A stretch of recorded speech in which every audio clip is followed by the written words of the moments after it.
We've come to our final lesson from Amos. In our life groups this week, we'll be looking at Amos chapter 9, verses 11 through 15. New wine will flow freely. Israel, the promised land, was known as a land of milk and honey. It meant it was a beautiful place, but more specifically, it meant it was a land that could sustain livestock that could provide you with milk, but also grow the vegetation required to provide the bees their livelihood of making honey.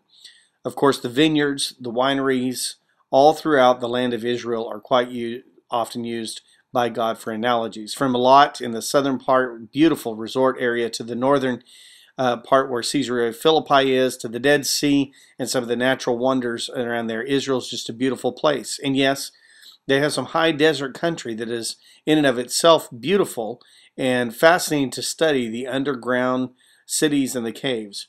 But it was not intended to become a desert when it came to God's word, a place where God's word could not be heard or found.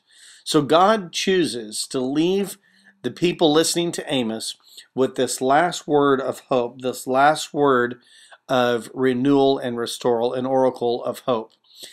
I spent a lot of years in the Northern California wine region, learning a lot about what it was to have a winery, to produce good grapes, to produce good wine.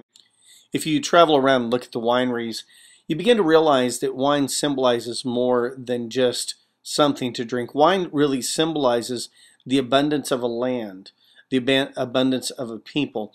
Even the wineries in antiquity as well as the wineries now really show something about wealth. Even the way that we display wine bottles, the containers for wine, is a statement of abundance in our country. So as we look at this last message, it is a message of abundance for the people of Israel, a hope that God has for all his people of all time. Hope you have a great weekend. Hope that you'll be with us at Northwest on Sunday as we talk about the new wine flowing freely.